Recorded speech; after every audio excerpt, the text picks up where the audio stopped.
Hello everyone, welcome to this session. Our chapter is kitchen temperature. So in our previous session, we discussed the concept of temperature.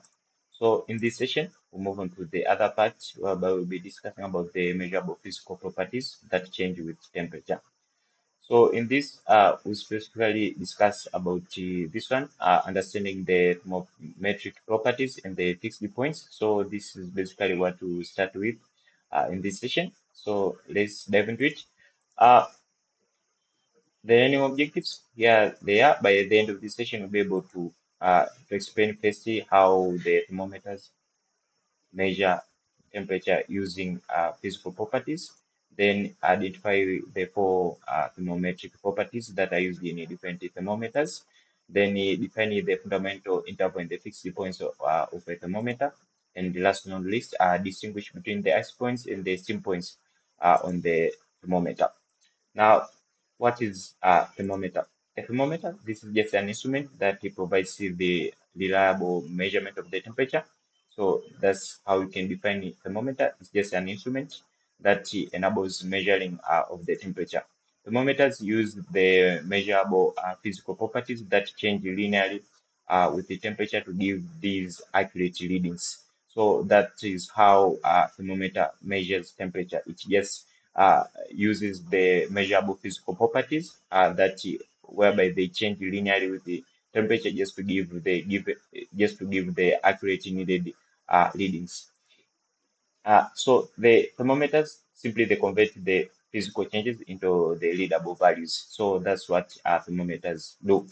Now the key, you have to note that properties must change linearly with the temperature so that you can be able to use the thermometer just to measure the temperature.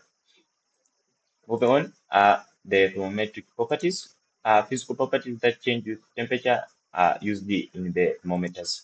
They include as follows. The first one is the liquid expansion. Mercury and the alcohol expand when heated. So this you have to note as the first these as the first physical property that can change with temperature. The liquid expansion. Then the biometric strip, two metals bonded together, bend when heated. So this is the other thermometric property, the physical thermometric property that change with temperature. So in terms of observing the biometric strip, whereby the two metals they bonded together, they bend when they are heated. Then the third one, thermometric effect, electric current generated when heated. So that's the other thermometric property. The other one is the resistance change. While resistance changes with the temperature, so that's the other property related to the change with temperature. So that's clear for all these four of them. Moving on, let's start discussing the first property, liquid expansion. Uh, Expansion of liquid when heated. When liquids are heated, they expand. This expansion is proportional to the temperature change, making it ideal for the measuring of the temperature. So the higher temperature equals to more expansion. Common examples, for example, mercury, silver liquid metal that is used in clinical and laboratory thermometers. Then the alcohol that is colored red or blue used for the low temperature ranges. The second property, biometric strip, the expansion of two bonded metals. So the two different metals are bonded together. Since each metal expands at a different rate, when heated, the strip bends. Now the amount of bending, yes, it indicates the temperature. So the different expansion, let's change, uh, let's they cause the bending. So the different kinds of expansion rates are the ones that cause the bending. So how it works is like this. When cold, maybe the metal is straight, as you can see, but when hot, it is curved. So here is when it's straight, then when here is straight when it's yes cold, and when it is hot, it is curved. So that's the simple biometric strip talking about this kind of property of the two bonded metals. So that's clear with that. Moving on. Uh, Third property, the thermoelectric effect. The thermoelectric effect, generation of the electric current when heated.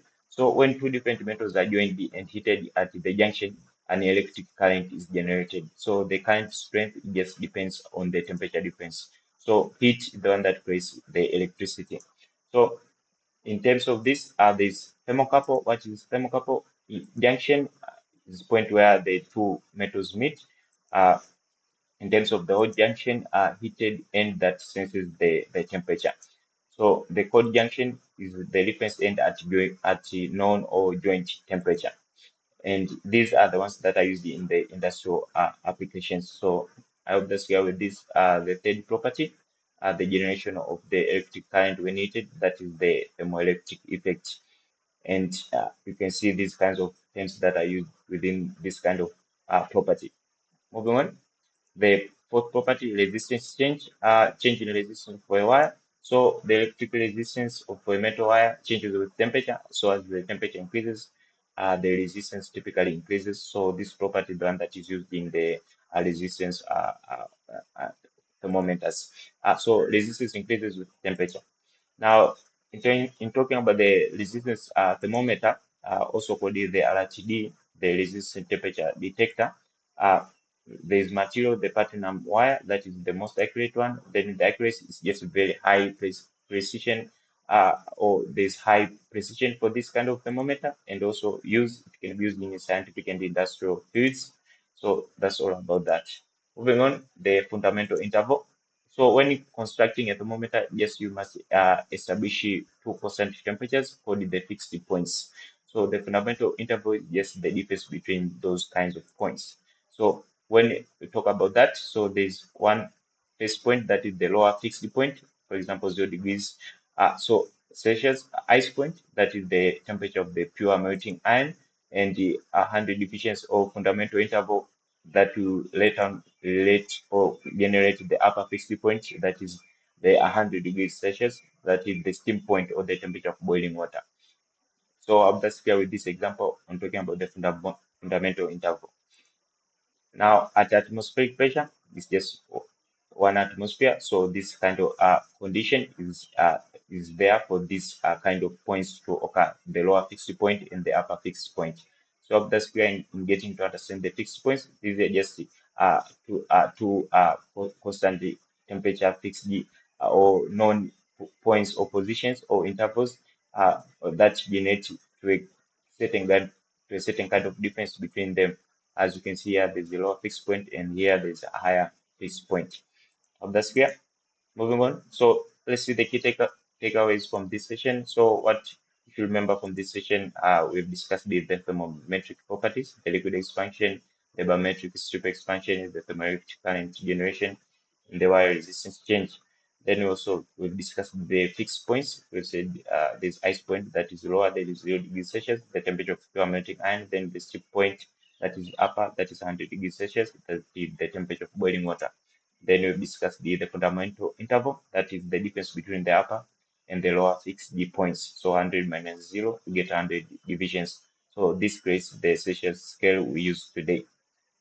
So that's all I have for this session of the scale, everyone. Thank you for listening. We've discussed the thermometer. We've discussed these various parameters. We moved on to discuss the various properties that change with temperature. So I hope that's clear for this session, and thank you.